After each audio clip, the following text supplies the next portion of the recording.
future doesn't have to be like that. If you step on in to the secret kindergarten, showing you that your young children hold the key to understanding the universe, understanding the self, and therefore they hold the key to human freedom.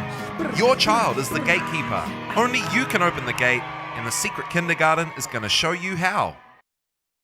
Welcome to the secret kindergarten, Growing Ups edition. And my name's Gino, as in G. No. And before I introduce our amazing guests that we have here today, I just want to share a very quick anecdote. When I go out there into the world and I ask people, hey, how are you doing today? Every now and again, sometimes people will say, I feel so amazing. I've just been to the chiropractor. And I just feel so great. You've got to go to the chiropractor. You've got to go to this person. They're absolutely amazing. You must go to the chiropractor. And I always think, well, I never really asked what you did today. But one thing I've learned is that chiropractors have a profound effect on people, whatever they get up to in their session.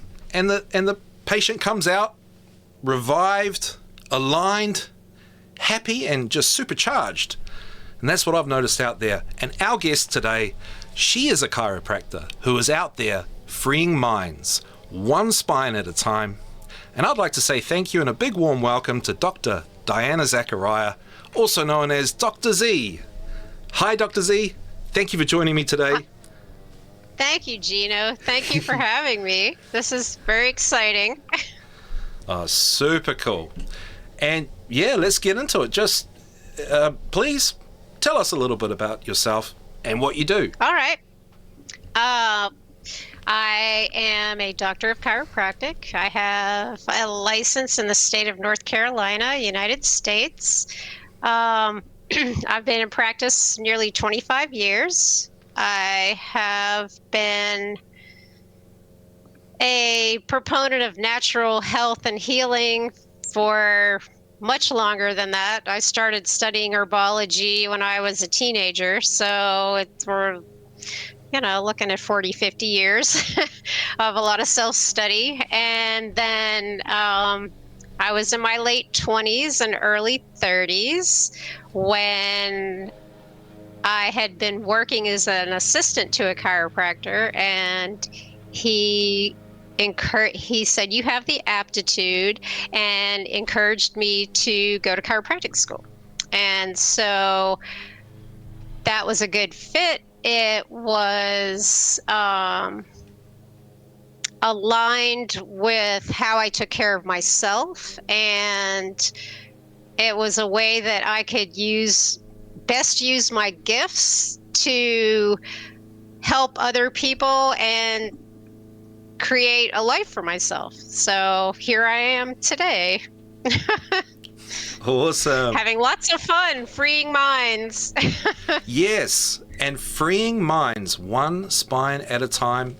I love that. And immediately what brings to mind is literally an image of a brain and an image of a spine and like a connection there or something like that. That's what I think of that. And I'm just wondering, could you share a little more about, a free mind and its connection with the spine, something like that? Sure, absolutely. So anatomically, the spinal cord connects right into the base of the brain. So your spine is literally the back of your mind, and the flexibility of your spine is directly related to the flexibility of your mind. So the more tense and tight that we physically become, the less open our minds are to new ideas, the less flexible we are in our ability to discover new ways for ourselves. So I'm sure many of your audience have had the experience of, focusing on a problem or a situation and trying to discover a solution, and we get so narrow in our focus. And just watch my body when I'm talking about this, I'm going into like a hunching over, everything's getting tight. So your vision gets very narrow. And when you leave your desk, you go for a walk and get out in the fresh air and sunshine, and breathe and maybe stretch and come back to the desk. It's like, wow, I see something I hadn't seen before. So now there's a different way. So the flexibility of the spine has a direct relationship with the flexibility of the mind and the capacity to widen your viewpoint. And we are only as old as our spine is flexible. Wow. Whoa. I've been doing these yogic energization exercises and to try and just give myself some energy, right? And part of the exercise there is spine flexion and doing sort of this thing with the spine. And oh my gosh, I just realized how much like I neglect that whole area of my body. And you know, the sad thing is, by the sounds of it, that correlates to you know maybe me being stubborn, hard-headed, or trying to change my own mind, maybe negative thought patterns and this kind of thing. And that's actually inspiring me to spend more attention on my spine and maybe do more of that energization exercise, and maybe that'll flex up those thought patterns. Am I kind of on the right track there? Yes, absolutely. Yes. And it's interesting you talk about the exercise is like a wave. Is that what I'm understanding? So the technique that I practice, network spinal, so it's an atypical type of chiropractic practice. So I'm not making physical movements with the bones of the spine. I'm making a light touch to very specific areas along the spine to cue the brain to interrupt the old pattern so that the brain can then establish a new way. And the pattern interrupter is the wave. And that either occurs through the breath. So the person's breath will expand and I'll observe their spine. The breath makes a wave going up their spine or down their spine. And as a person's nervous system becomes more at ease and their spine becomes more flexible, the spine actually does the undulation like a wave back and forth. And that's the pattern interrupter, which allows the new programming. I tell people that I'm installing some new software and teaching you how to operate it. Whoa, that is super cool. And what would that software look like? Is it more just a correction? Like, is it what corresponds to just the physical corrections that you are making in the spine? Well, I'm not actually making it a correction. So what I'm doing is, so I have a very specific analysis protocol which allows me to read the person's nervous system, and their system will tell me the area of the spine, which is generally over the joints, where I need to make a contact.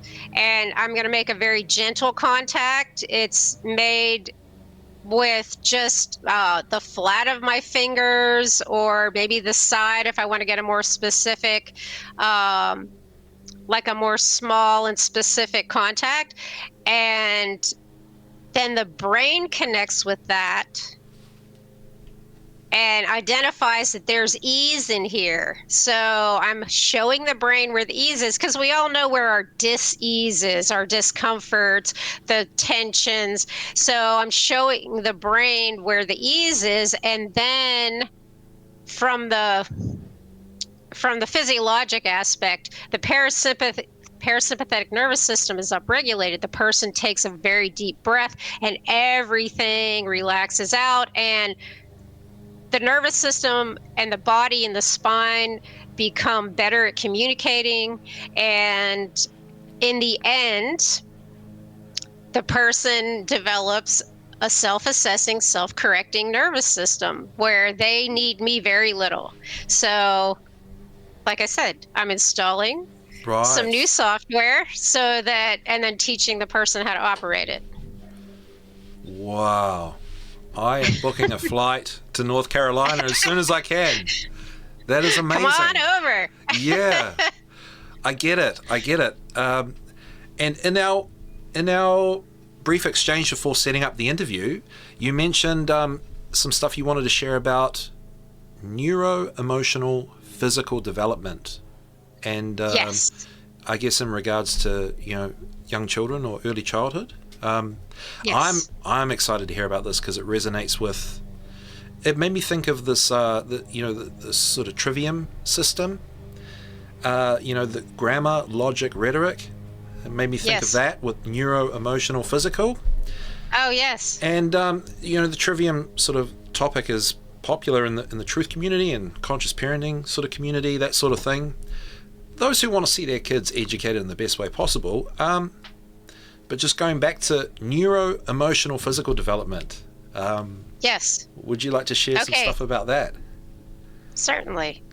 So, from the very beginning, from conception, the first system to develop in the embryo is what's called the neural streak. So the nervous system is the first system to develop in the embryo, and that then directs the development of all the other organs, everything. So the nervous system controls everything, and it is the most important organ in the body because it's the only one entirely encased in bone.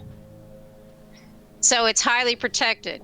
And it is that system. So the neurology develops first.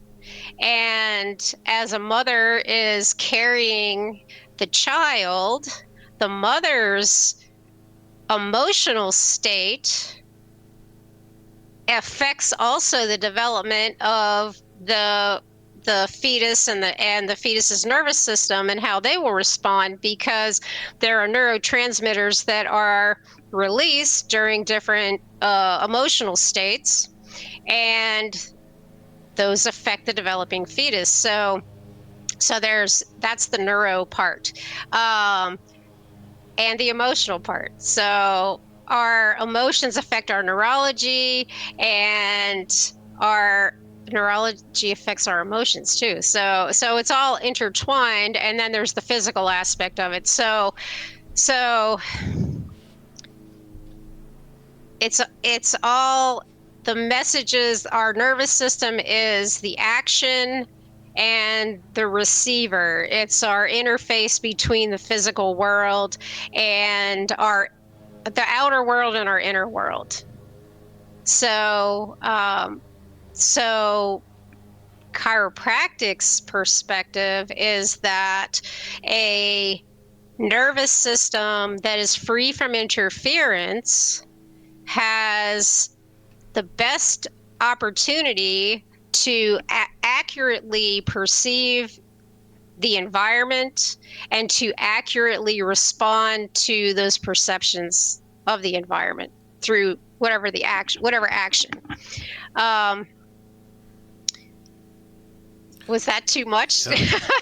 No, I'm blown away. I never thought. I really just thought, in my ignorance, that a chiropractor's like, oh, that bit of bone's sticking out a bit, and that whole thing. It's like, oh wow, I feel really good because things are sort of a little bit where they're supposed to be.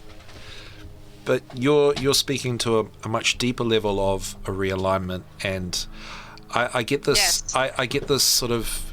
I hear this sort of. When people talk about, dare I say, chakras and like an energy alignment, and how you're saying the nervous system and the perception of the world, well, there's a natural way to perceive the natural aspect of the world and stuff like that. So I'm blown away that there's such a deep connection to, well, the universe, could I say? Yes. That's the first tenet of the chiropractic philosophy. chiropractic philosophy has 33 principles, and the first principle is there is a universal intelligence that puts all things into existence. So it's quite aligned to the first principle of natural law, which is that of mentalism, that the all is mind and everything comes from mind. So we have the universal intelligence, that's the universal forces, and within the body, we have the as above, so below. We have the innate intelligence, so that's the inner wisdom that heals the body, that gives the body its animation. So again, in chiropractic philosophy, when we have a nervous system without interference, we have a clear channel to that universal intelligence, the universal forces. And I like to say that the nervous system is our conduit to the divine.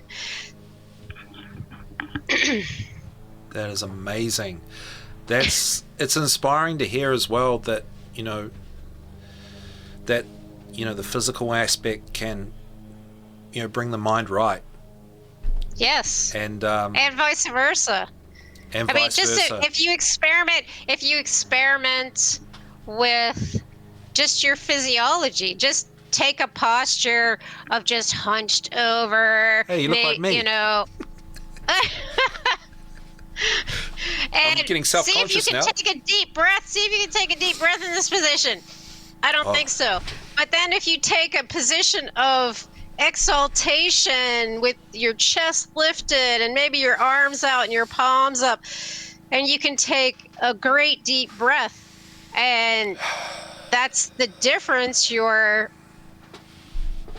physical body can have on your neural and emotional body, and it goes the other way. So it's like a wheel, it's constantly interacting, and you can consciously make changes in one of those areas. So if you're emotionally feeling icky, check your posture. How are you positioning yourself? Adjust it and then see how you feel. Put a smile on your face. See how that feels. It will change. It will change.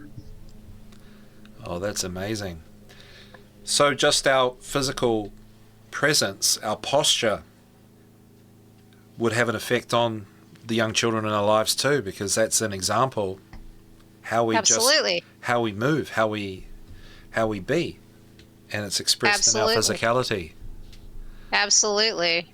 Whoa. Yes, and like I had mentioned earlier, it's when I see families together, I can usually tell which child spends the most time with which parent by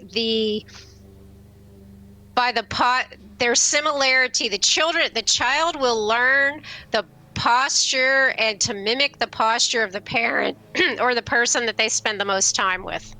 And that's something that's been an interesting observation of mine. It's something that I bring attention to the parents of the families that I work with, because that's very important, because the children don't necessarily pay attention to what we say, but they definitely pay attention to what we do and how we behave. That's exactly right, and that's why morals are so important. How people behave, and that's how how we act is how the young children get their ethics and morals and their values. Yes, absolutely. That's amazing, and Absolutely. I think you had, which is what I'm really interested in, and I struggle to translate this obviously through my podcast for young children because it's just what they're listening. But when I was teaching, I was always trying to just on the fly, one thing we did was ninja training, and I'd just literally Nice. make up, we'd do some press ups and I don't know, pretend to do some karate kicks or something like that and jump around and do rolls, and it would be ninja training. It was just getting active and getting physical, and I always felt like it was a little bit like, not aimless because it's in play, but I understand from what you're saying now, this neuro-emotional-physical development, that maybe there's some things that parents can do, or even young children can do, or we can guide them to do, like with their own body, some actions or some maneuvers. Certainly. Certainly. If it's not too extreme. I'll step back and show you a few. Let's make sure I'm not going to pull the computer off the table. If it's not too much to ask. I think we can do it. Oh, this is really cool. All right. Whoops. Uh-oh. Okay. I have problems with this mirror imaging camera. Okay. All right. So one of the first things is just that will help with right-left brain balance with children is just marching, but really exaggerated. So not just like small marching. This is like big marching like this, and you can go real slow, or you could go real fast. That's awesome. You can also kind of change the direction of it. You can pretend you're skating, but the thing to remember as the adults maybe teaching this is that you want the opposite arm and leg moving. So when we walk, the arm swings, and so you want to make sure that if the left foot, the right arm. So you're always doing opposite arm and leg. So if you're pretending to skate, say, we're going to glide this way and glide this way. So you can make all kinds of funny games with that. And the thing for the parent to observe would be if the child drops into what we call homolateral gait, meaning that they move the same arm and leg together. So that's an indicator that there's an imbalance, and that's why we do the cross. Right. Okay. Then there's a couple exercises for vision and hearing, and they're called the figure eights. And I got these exercises from a book that I'm going to recommend that's by Dr. Charles Krebs. But the vision is you take your hand and you just point and you sight your eye down the end of your finger. Then you trace, keep your head still, but just trace your eyes. So you're tracing an infinity symbol, and you trace your eyes. Then you switch hands. Trace down with the other hand, do the figure eight. And then you'll do both together. So this is the coordination. So, and all the while keeping your head still and just following that index finger with your eyes. I love it. It's so cool. Go, Gino, go. And then the one for hearing, this is, so we call this the elephant. So you put your shoulder, here, I'll do it with this side.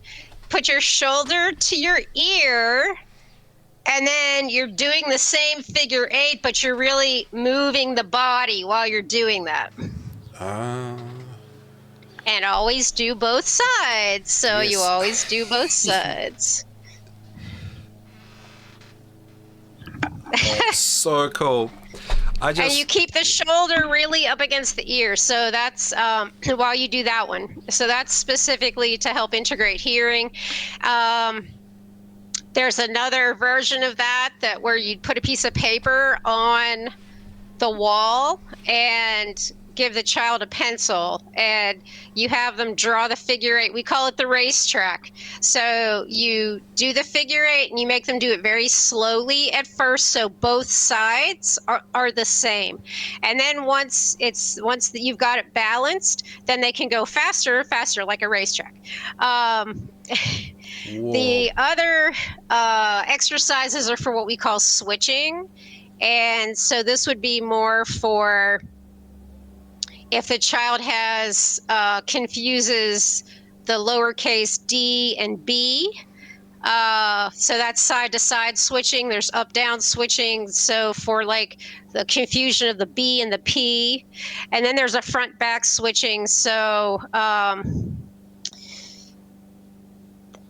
that manifests in kind of different ways, maybe kind of mirror, maybe a child sees maybe a mirror image or wants to work with something upside down.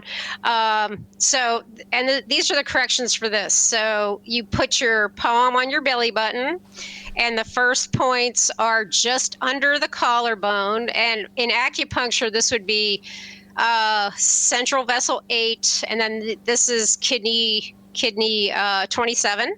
So you just hold this still and massage the ones at the top.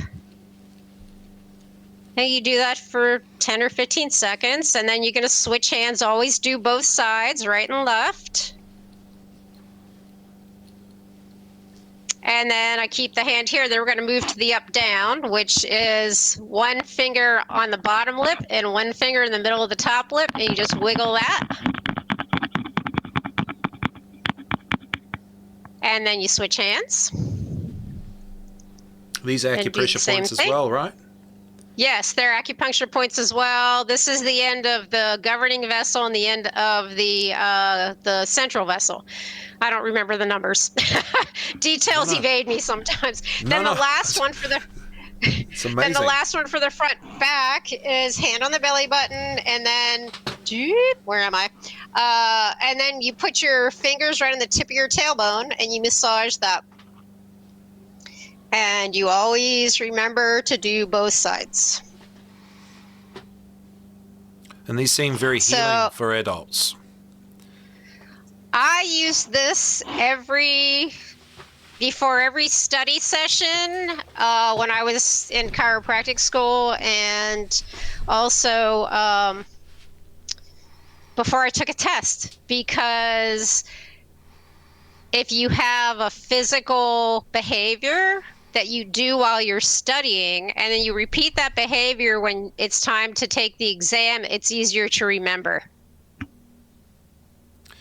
Whoa. It's so And that's why handwriting notes is way more, enables you to retain material much faster and much better than typing. Because you have the actual movement of the paper, of the pen against the paper, or the pencil against the paper, and it's much better to for the learning, the physical aspect of learning, because when you have a muscle memory, even though you may not, remember that you wrote these words, you have a muscle memory of that information. So when you develop muscle memory, then the muscle will remember and help bring the information forward. I'm imagining this loop. Yes. Like a connection loop. The pen to paper and the eyes coming back in, seeing what you're reading. Something like that? Yes. Oh, it's so cool. Yes. I mean, this is just such a wealth of information, and it's so conscious. It's just so... it just all sounds so connecting, and I'm just super grateful to hear these great tips. I just think they're just so cool. I wish I knew them when I was back in the classroom, but I'm just so grateful that you're sharing them for anyone viewing that has young children in their life, whether they're a parent or an auntie or an uncle or a friend of a parent. You're so welcome. You can just go, and here's the thing, like doing those activities around kids, you just got to do it on the fly, and there's a childlike play in that where you're just going to go, hey, we're going to do this thing now, look at this, and then there are going to be people around going, this guy's or girl's pretty out there doing this, but it's all about the kids, right? And there are benefits Absolutely. for the parents and for the adults. And you make it a game. You just make it a game. Wow. And that is freeing minds, one spine at a time. Literally. It is. I would love to hear more and more and more and more and more, but I'm going to try and cut this a bit shorter because I want to get you back again. I'd love to speak with you again. Fantastic. Awesome. So just wrap it up. Actually, 2 more questions. Do you have a memory or a story or something from your early childhood that, you know, maybe a fond memory, maybe a little story that you'd like to share? Sure. I will say, when my brother and I were very young, my parents used to take us to this puppet playhouse, and it was called Lovelace Marionettes. And it was, it was so wonderful being a child in this environment. The whole theater was set up for children, and you didn't sit with your parents. They had tiny little chairs at the front for the first, I don't know, however many rows, and all the children sat up front, up close, and could see the puppetry. And that is one of the fondest memories of my childhood. And I still seek out puppetry artists. When I was in chiropractic school in Dallas, there was the Katie Burke Puppet Theater, and I took my parents there, and we were the only ones without children. So it was very, but it was wonderful. It was wonderful. And I went to many performances there, and it's just a thing that delights me and brings me joy and just opens my heart. What a beautiful story. It speaks to what an effect we can have on the world by just putting the children first. Yes. And treating them as capable and confident and deserving of just it being about them, right? Yes. Oh, so cool. And just empowering them. Yes. They are the future. Absolutely. And one last little question. If you have a book, you did actually mention a book. Is there? Oh, I did. Would you like to recommend that book to the viewers? I would. I have it right here. Well, there we go. Whoop. Hold on. There we go.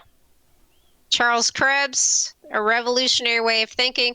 This has all those exercises I showed you in there, plus more. This man had a terrible diving accident which left him paralyzed, and he refused to accept a lifetime of paraplegia, and was able to, through focused attention and very specific, he's a neurobiologist, so he knows this very well, but he was able to walk again, and his work ended up being with children with learning difficulties, and it's through his work that he's able to tremendously, permanently change these children's lives from being unable to function normally in a class learning situation to being able to do it, which then of course gives them the confidence and knowing that they can do it, and they're able to learn, and the frustration leaves, and he is still practicing. And I will send you a link to that video, Gino, so you can share that with your parents as well. Oh, excellent. And I'll post that I'll put that link below wherever this video is posted. Fantastic. I really appreciate you taking the time to speak with me, and I learned so much, and I'm just so happy to have heard all that. And we'll just leave it there, and I hope we get to meet again soon and have another chat. We can extend on some of this stuff, if you don't mind. I don't. I would love to come back and speak with you again. I love talking about what I do and what it does for people in the world. Just your presence can help someone heal. It's amazing. And a shout out to all the chiropractors out there. Yes. Amazing. Thank you so much. much. Heal the world one spine at a time. Exactly. Thank you so much, Dr. Z. Thank you, Gino. And we'll see you again soon. Yes. Thank you. Thanks for watching, everybody.